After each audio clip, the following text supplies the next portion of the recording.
আফগানিস্তানের দেয়া ৭৯ রানের সহজ টার্গেট এবং বাংলাদেশের জয়, এই দুয়ের মাঝে বাধা হয়ে দাঁড়ান আফগান স্পিনার মোহাম্মদ গাজনফার। বাংলাদেশের ব্যাটিং ইনিংসের প্রথম ৭ ওভারের ৪টাই করেছেন এই স্পিনার। একটা মেডেন ওভার সহ খরচ করেছেন মাত্র ৮ রান, তুলে নিয়েছেন দুই বাংলাদেশি ওপেনারের উইকেটও। গেল ম্যাচের সেঞ্চুরিয়ান হাবিবুর রহমান সোহান এদিন ফিরে যান ১৩ বলে মাত্র ১০ রান করে। জিশান আলম আউট হন ১৬ বলে ব্যক্তিগত ১০ রানে। ৭ ওভার শেষে বাংলাদেশের স্কোরবোর্ডে তখন মাত্র ২৫ রান, নেই দুইটা উইকেট। সহজ টার্গেটটাও কি চেস করতে পারবে না বাংলাদেশ? এমন শঙ্কা যখন উকি দিচ্ছিল তখন জাওয়াদ আবরার এবং মাহিদুল ইসলাম অঙ্কনের দায়িত্বশীল ব্যাটিং ম্যাচে ফেরায় বাংলাদেশকে। প্রথম ৭ ওভারে ২৫ রান তোলা বাংলাদেশ ১০ ওভার শেষে পৌঁছে যায় ৫০ রানে। এরপর আর পেছনে ফিরে তাকাতে হয়নি টাইগারদের। এশিয়া কাপ রাইজিং স্টার্সে নিজেদের প্রথম দুই ম্যাচের দুইটাতেই জিতে গ্রুপ এ থেকে প্রথম দল হিসেবে এক ম্যাচ হাতে রেখেই সেমিফাইনাল নিশ্চিত করেছে আকবর আলীর দল।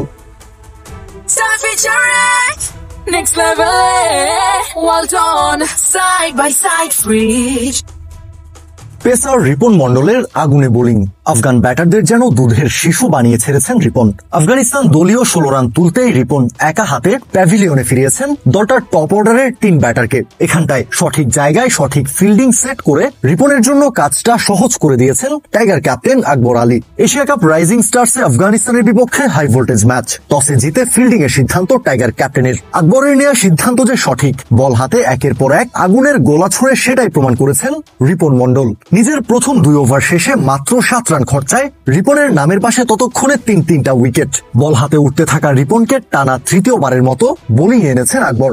আফগান ব্যাটাররা ততক্ষণে বেশ সাবধানী। নিজের থার্ড ওভারে কোনো উইকেট না পেলেও মাত্র একটা রান খরচ করেছেন রিপন। ৫ ওভার শেষে আফগানদের স্কোরবোর্ডে তখন মাত্র ২৫ রান। পাওয়ার প্লের শেষ ওভারটা করেছেন স্পিনার রাকিবুল হাসান। চাপের মুখে সেই ওভারেও ১ রানের বেশি নিতে পারেননি আফগান ব্যাটাররা। মাত্র ২৬ রানে ৩ উইকেট হারিয়ে পাওয়ার প্লে শেষ করে দলটা।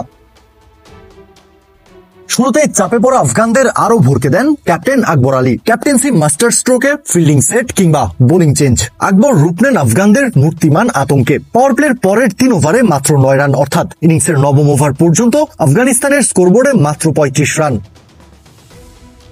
ইনিংসের ১০ম ওভারে আকবরের বোলিং চেঞ্জ কাজ করেছে ম্যাজিকের মতোই। এস এ মেহরাবকে বোলিং এ আনেন আকবর। চাপে পড়া আফগান ব্যাটারদের সামনে তখন মেহরাবকে অ্যাটাক করা ছাড়া আর কোনো অপশনই খোলা ছিল না এবং ওভারের দ্বিতীয় বলে স্টেপ আউট করে মারতে এসে বলের লাইন মিস করে যান ইজাজ আহমেদ। স্টাম্পের পেছনে বলটা গ্লাভস বন্দি করেই আকবর ইলেকট্রিক স্টাম্পিং এ আরো একটা উইকেট এনে দেন বাংলাদেশকে। একই ওভারে সোহানের একটা দারুণ ক্যাচের সুবাদে আরো একটা উইকেট পান মেহরাব। এরই মধ্য দিয়ে মেইডেন ওভারের সাথে ২টা উইকেট পেয়ে যান তিনি।